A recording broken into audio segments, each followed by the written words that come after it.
प्रिय मित्रों, आप सबों को प्रेम भरा नमस्कार। दोस्तों, अय्यूब मानव जीवन के उस क्रूर सत्य को अय्यूब 14 उसके 1 पद में इस प्रकार प्रकट करता है। मनुष्य जो स्त्री से उत्पन्न होता है वह थोड़े दिनों का और दुख से भरा रहता है।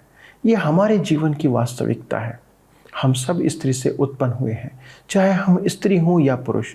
पवित्र शास्त्र हमें जीवन की एक और सच्चाई को प्रकट करता और बताता है, चाहे हम उसे पसंद करें या ना करें।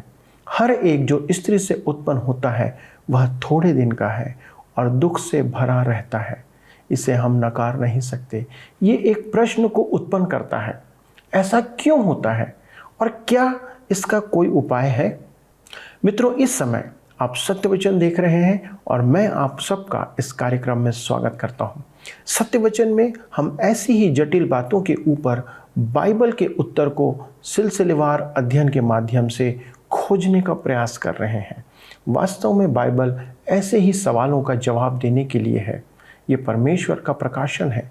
ये मनुष्य के मन का विचार नहीं है, परंतु ये मनुष्य के लिए परमेश्वर का विचार और संदेश है। जब आप उसकी योजनाओं और विचारों से अवगत होंगे तो आपके जीवन को विचलित करने वाली हर एक बात आपके जीवन से समाप्त हो जाएगी। हम एक पापी मनुष्य हैं और परमेश्वर का पाप के साथ कोई मेल मिलाप नहीं हो सकता जब तक कोई पवित्र जन बीच में मध्यस्थता ना करे। इन दिनों हम बाइबल से इब्रानियों नामक पुस्तक का अध्ययन कर रहे हैं, जो मानव जीवन की इस गंभीर समस्या का उपाय हमारे सम्मुख प्रस्तुत कर रही है। इस उपाय के बगैर मनुष्य असहाय है, उसका जीवन अनिश्चित है, आशाहीन है। इसलिए परमेश्वर के प्रबंध से हमें जान पहचान करना होगा, तभी हम एक आनंदित जीवन जीने पाएंगे। तो आइए दोस्तों, देर न करते हुए परमेश्वर ने हमारे लिए कौन सा महान उपाय किया है और कैसे किया है, इस बात को जानने के लिए अपने अध्ययन में आगे बढ़ते हैं। प्रिय मित्रों, पिछले अध्ययन में हमने देखा कि प्रभु यीशु जीवित है, जो सदा हमारे लिए विनती करता रहता है। आज हम अपने अध्ययन में आगे बढ़ेंगे और देखेंगे इब्रानियों के पत्री 7 अध्याय उसके 26 पद से। यहाँ पर इस प्रकार से लिखा है, अतः ऐसा ही महायाजक हमारे योग्य था, जो पवित्र और निष्कपट और निर्मल और पापियों से अलग और स्वर्ग से भी ऊंचा किया हुआ हो। ध्यान दीजिए, हमारे योग्य था, अर्थात जिसकी हमें आवश्यकता थी। हमारे लिए यथा उचित एक याजक है, उससे अच्छा दूसरा कोई नहीं हो सकता था।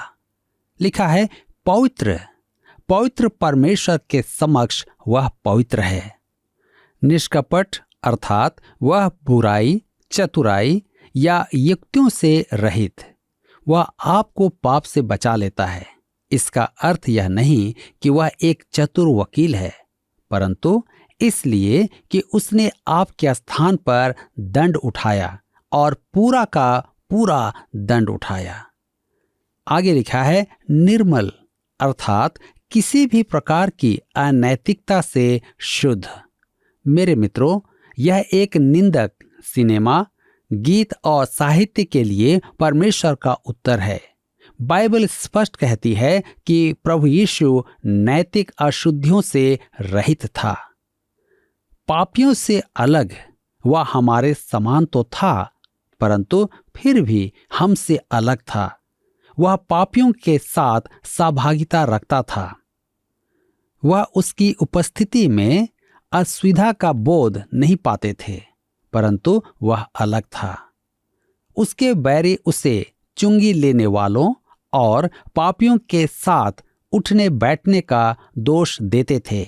वह निश्चय ही उनकी संगति में बैठता था, परंतु वह उनमें से एक नहीं था। वह पापियों से अलग था। इब्रानियों की पत्री 7 अध्याय उसके 27 पद में आगे लिखा है, उन महायाजकों के समान उसे आवश्यक नहीं कि प्रतिदिन पहले अपने पापों और फिर लोगों के पापों के लिए बलिदान चढ़ाए, क्योंकि उसने अपने आप को बलिदान चढ़ाकर उसे एक ही बार में पूरा कर दिया। देखिए, प्रभु यीशु को अपने पापों के लिए बलि चढ़ाने की आवश्यकता नहीं थी, क्योंकि वह निष्पाप था। यदि आवश्यक होता तो वह फिर से आकर आपके लिए जान दे देगा। नहीं, वह आएगा परंतु जान नहीं देगा। उसने एक बार अपनी जान दे दी। पुराने नियम के बलिदान उबाऊ और थकाने वाले हो गए थे। मेरे विचार में स्नान के समय वे एक दूसरे से पूछते होंगे, आप आज कितनी बार नहाए हैं? दूसरा कहता, पता नहीं, 1 दर्जन बार तो हो गया होगा। मैं तो इस काम से थक चुका हूं। मेरे हाथ और पांव तो देखो, कैसी दुर्दशा हो गई है। मेरे मित्रों, यदि हारून उनकी बातें सुनता तो कहता, मैं मानता हूं कि यह थका देने वाला काम है, परंतु आप क्या जानते हैं कि परमेश्वर क्या कहना चाहता है? वह कहना चाहता है कि पाप एक भयानक दशा है और लहू बहाने की आवश्यकता है। वह एक ऐसे मनुष्य को भेजने वाला है जो हमारे लिए क्रूस पर अपनी जान देगा और उसके बाद लहू बहाने की आवश्यकता नहीं होगी। वह दंड चुका देगा। इब्रानियों की पत्री 7 अध्याय के 28 पद में हम पढ़ते हैं, आगे लिखा है, क्योंकि व्यवस्था तो निर्मल मनुष्यों को महायाजक नियुक्त करती है, परंतु उस शपथ का वचन जो व्यवस्था के बाद खाई गई, उस पुत्र को नियुक्त करता है जो युगानुयुग के लिए सिद्ध किया गया है। मेरे मित्रों, पुराने नियम में महायाजक को अपने लिए भी बलि चढ़ाने की आवश्यकता पड़ती थी, परंतु प्रभु यीशु को नहीं। आज हमारा महायाजक छुआ जा सकता है, हम उसके निकट जा सकते हैं। वह हमारी सहायता के लिए है। वह समझता है, वह पवित्र, निष्कपट, निर्मल और पापियों से अलग है। मेरे मित्रों, यहाँ पर अध्याय 7 समाप्त होता है और अब हम अपने अध्ययन को अध्याय 8 से जारी रखेंगे। इसका विषय है सच्चा मिलाप वाला तंबू, पुराने से उत्तम नई वाचा। इस महान पत्री का पराकाष्ठा इस अध्याय में है। वैसे ही इसका आरंभ पिछले अध्याय पद 25 में हो चुका है। इसीलिए जो उसके द्वारा परमेश्वर के पास आते हैं वह उनका पूरा पूरा उद्धार कर सकता है, क्योंकि वह उनके लिए विनती करने को सर्वदा जीवित है। यहाँ बल इस बात पर दिया गया है कि प्रभु यीशु जीवित है। वह न तो क्रूस पर है, न ही कब्र में है। वह मृतकों में से जी उठा है। पद 26 में लिखा है, अतः ऐसा ही महायाजक हमारे योग्य था, जो पवित्र और निष्कपट और निर्मल और पापियों से अलग और स्वर्ग से भी ऊंचा किया हुआ हो। वह परमेश्वर की दृष्टि में पवित्र, क्रोध रहित, कि किसी की हानि न करे और किसी भी प्रकार की अनैतिकता से रहित है। वह स्वर्ग से भी ऊंचा अर्थात परमेश्वर की उपस्थिति में है। पद 27 में उसके बलिदान का महत्व प्रकट किया गया है। उन महायाजकों के समान उसे आवश्यक नहीं कि प्रतिदिन पहले अपने पापों और फिर लोगों के पापों के लिए बलिदान चढ़ाए, क्योंकि उसने अपने आप को बलिदान चढ़ाकर उसे एक ही बार में पूरा कर दिया। उसने पशुओं एवं सोना चांदी की अपेक्षा स्वयं को बलि चढ़ा दिया। उससे अधिक मूल्यवान और कुछ नहीं है। पद 28 में हम देखते हैं, क्योंकि व्यवस्था तो निर्बल मनुष्यों को महायाजक नियुक्त करती है, परंतु उस शपथ का वचन जो व्यवस्था के बाद खाई गई, उस पुत्र को नियुक्त करता है जो युगानुयुग के लिए सिद्ध किया गया है। मेरे मित्रों, यीशु में विश्वास करके आप मनुष्य पर नहीं, मानव ईश्वर पर भरोसा रखते हैं। मनुष्य होने के कारण वह आपके साथ सहानुभूति दर्शा सकता है। और आपकी आवश्यकताएं पूरी कर सकता है।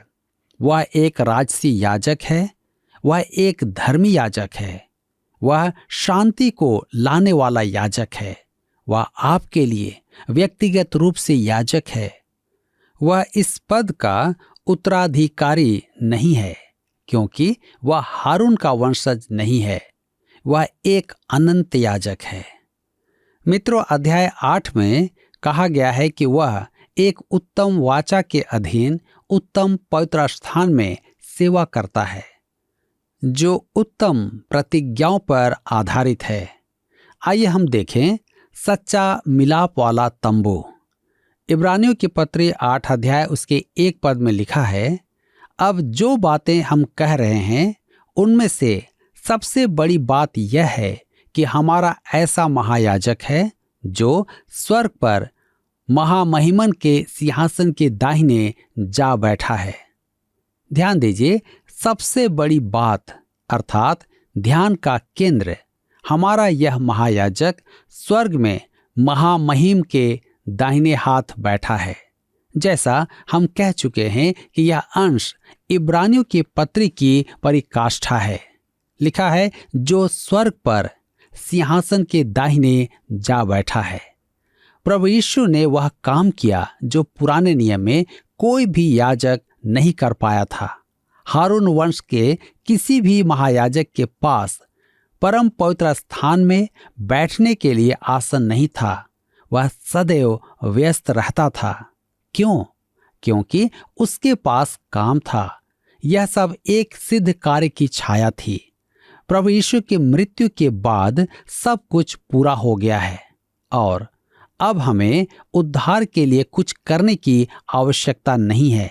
हमें तो बस प्रभु यीशु में विश्वास करना है कि वह हमारा उद्धार करता है। वह बैठ गया क्योंकि उसने पाप मुक्ति का काम पूरा कर दिया था।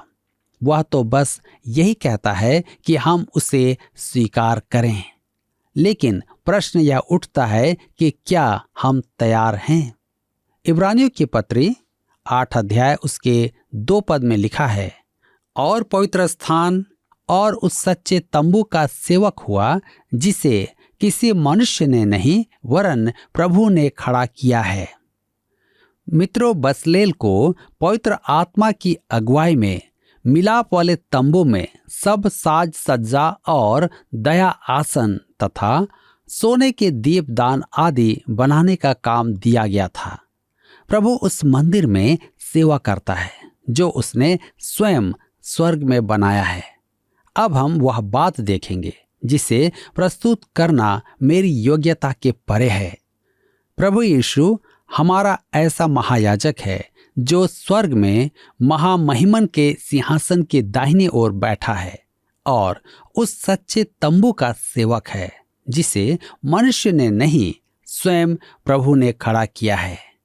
इब्रानियों के पत्री 8 अध्याय उसके 3 और 4 पद में लिखा है, क्योंकि हर एक महायाजक भेंट और बलिदान चढ़ाने के लिए ठहराया जाता है। इस कारण अवश्य है कि इस याजक के पास भी कुछ चढ़ाने के लिए हो।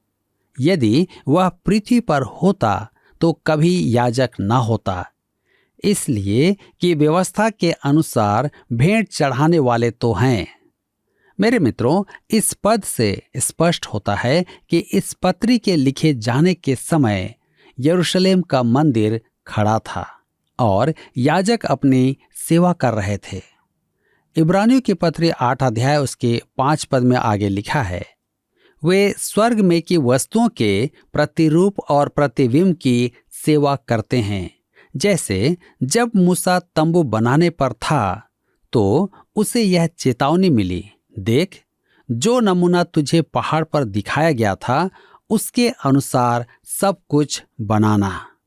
मेरे मित्रों, मेरा तो यह मानना है कि परमेश्वर ने मूसा को स्वर्ग के वास्तविक मंदिर का नमूना दिया था कि वह वैसा ही मंदिर रूप बनवाकर मिलाप वाला तंबू खड़ा करे। अपनी सरल सुंदरता में मिलाप वाला तंबू प्रभु यीशु का प्रतीक है।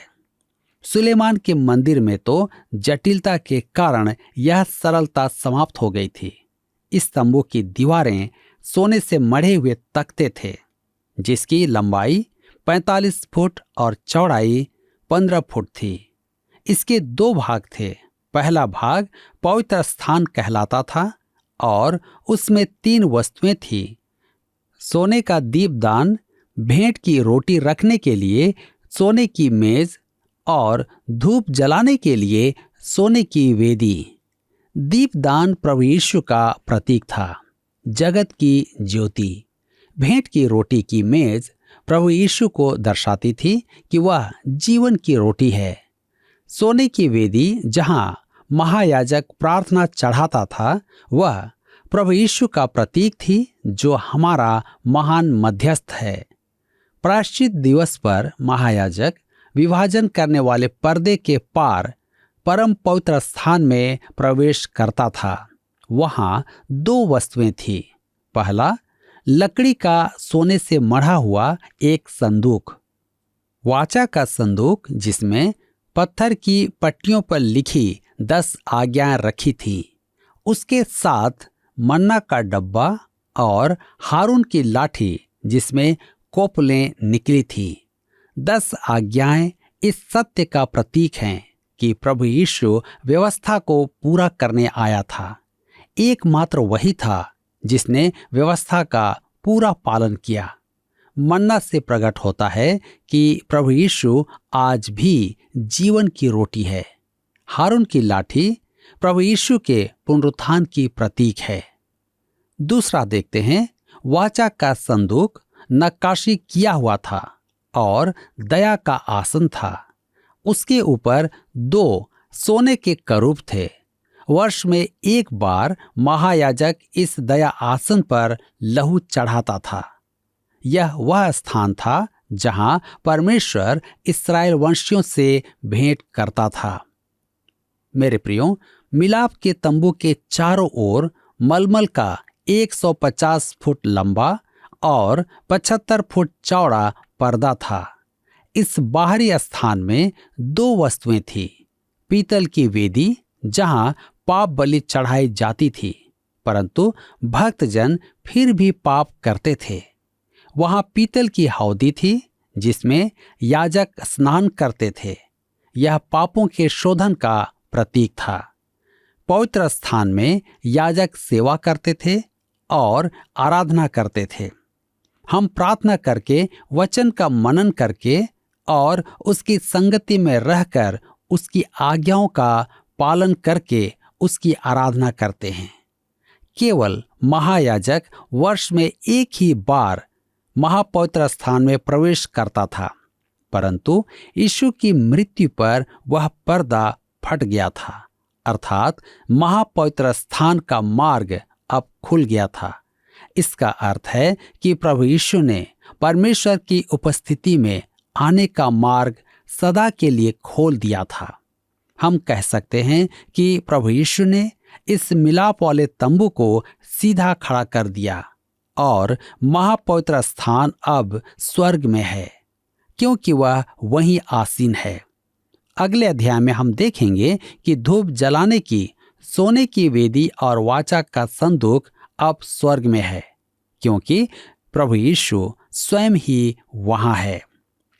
मेरे मित्रों, यदि आप इस्राएलियों के साथ निर्जन प्रदेश में होते तो देखते कि मिलाप वाला तंबू उनके शिविर के केंद्र में होता था, जिसके ऊपर रात में आग और दिन में बादल उपस्थित रहता था।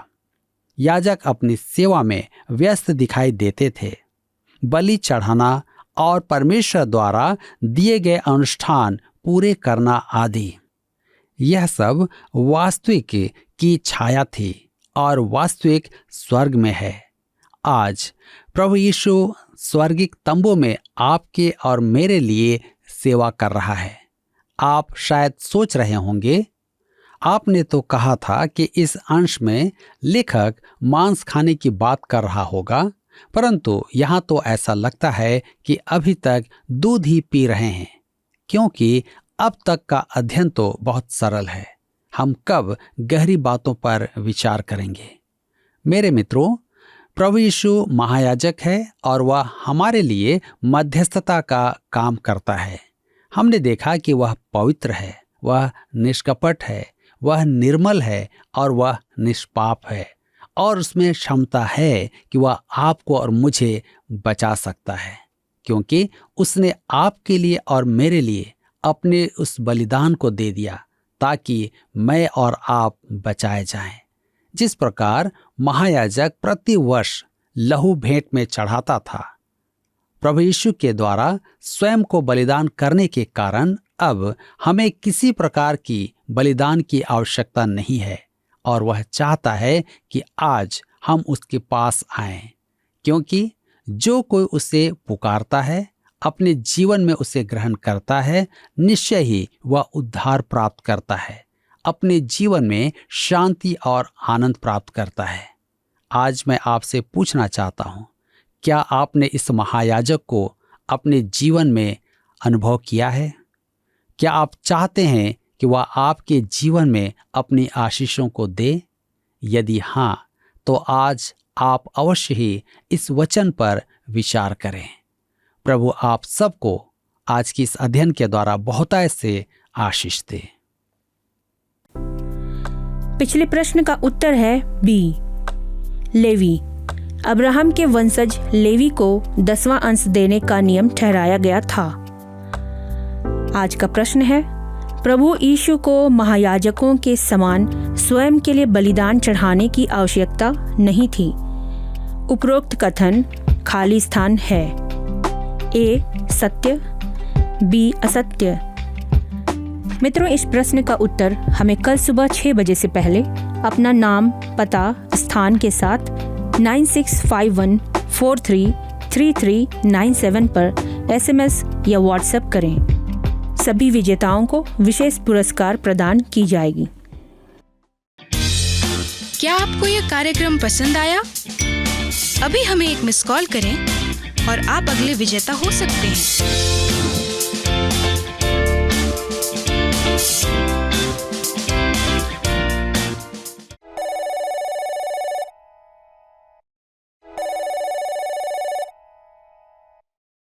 मित्रों, ऐसा लगता है कि अब हम समझने लगे हैं कि हमारे पापों से छुटकारे के लिए हम मनुष्य अपने से कोई उपाय नहीं कर सकते। किसी तरीके से हम पाप से पार नहीं हो सकता। पाप के प्रति पवित्र परमेश्वर की जलजलाहट को हम कभी भी शांत नहीं कर सकते। इसका अर्थ यह है कि इसके परिणाम या दंड को हम कभी टाल नहीं सकते। हम सब के सब दंड के योग्य हैं, दंड के भागीदार हैं। ये जानकारी एक निराशाजनक बात है, लेकिन परमेश्वर का धन्यवाद हो कि उसने यीशु मसीह को हमारे लिए भेजा कि व्यवस्था की एक एक बात को वह पूरा करे और न सिर्फ इस्राएलियों के पापों से छुटकारे का मार्ग प्रशस्त करे, परंतु सारी मानव जाति के लिए ऐसा पवित्र निर्दोष लहू बहाए कि एक बार के बलिदान के द्वारा छुटकारे का कार्य पूर्ण होने पाए। बाइबल के पुराने नियम के बलिदान और तमाम चीज़ें यीशु के इस कार्य का छायांकन करती हैं जिसे हमने देखा है। हमें इस अध्ययन के द्वारा ये जानकारी मिलती है कि वह परमेश्वर की योजना हमारे जीवन में प्रकट करता है कि हम इसे जानें और परमेश्वर के उद्धार के कार्य को स्वीकार करें। तभी ये जानकारी हम में क्रियान्वित होगी और यीशु जो महायाजकीय प्रार्थना परमेश्वर पिता के सन्मुख निरंतर कर रहा है, हम उसका लाभ प्राप्त कर पाएंगे। परमेश्वर नहीं चाहता कि कोई भी मनुष्य परमेश्वर के इस उपाय से वंचित हो, इसलिए वह अपने इस प्रबंध की जानकारी विभिन्न माध्यमों से हम तक पहुंचा रहा है। ये आपके लिए भी इसी प्रकार आज प्रस्तुत किया गया है। आइए हम इसे एक उपहार के समान स्वीकार करें ताकि हम सब के सब परमेश्वर के राज्य में जाने पाएं। परमेश्वर आप सबों को बहुतायत से आशीष दे। और दोस्तों, यदि आपके पास कोई प्रश्न है, कोई ऐसी बात है जिसके लिए आप चाहते हैं कि हम आपके लिए प्रार्थना करें, तो निरंतर हम उपलब्ध हैं। आप हमें सिर्फ एक फ़ोन करें, SMS करें या आप मिस कॉल के द्वारा हमें सूचित करें, हम आपसे वापस बात करेंगे। लेकिन हम आपके लिए निरंतर प्रार्थना करना चाहते हैं।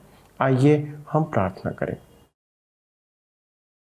हमारे स्वर्गीय पिता, हम धन्यवाद देते हैं हमारे प्रभु यीशु क्रिस्ट के नाम से, जिसके द्वारा से आपने हमारे लिए उत्तम मार्ग तैयार किया और बहुतों के लिए पाप की क्षमा आपने प्रदान किया है।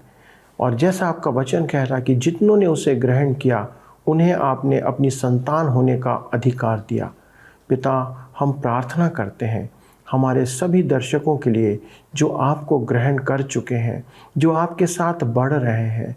पिता, कई बार लोगों के जीवन में परेशानी और विपत्तियां आती हैं, आप उसमें उन्हें तटस्थ रहने के लिए सहायता करें। जैसे अय्यूब तटस्थ रहा, समस्याओं में, परेशानियों में उसका विश्वास डगमगाया नहीं, परंतु वो दृढ़ता के साथ विश्वास में खड़े रहा।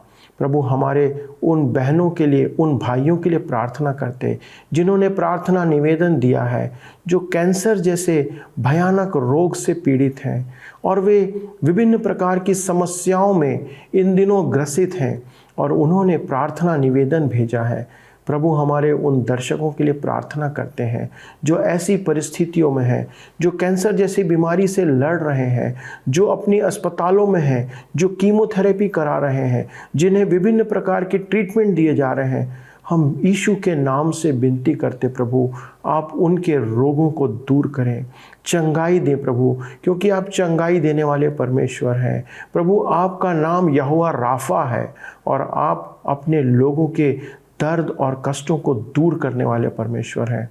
प्रभु, विनती करते हैं हमारे इन प्रियों की विनती को सुन लें और उनके लिए आप एक उत्तम मार्ग निकालें, ताकि हम एक अद्भुत गवाही उनके जीवन के सुनने पाएं और आपको सब धन्यवाद दे सकें। सारे मिलकर इस विनती को प्रभु यीशु क्रिस्ट के नाम से मांगते हैं, आमीन। मित्रों, यदि आपके पास कोई प्रार्थना निवेदन है तो आप हमें भेजें, क्योंकि हम प्रतिदिन आपके लिए प्रार्थना करते हैं। अगले प्रसारण तक परमेश्वर के साथ बने रहें, उसके साथ चलते रहें और उसके वचनों को पढ़ते रहें। प्रभु आपको आशीष दे। धन्यवाद।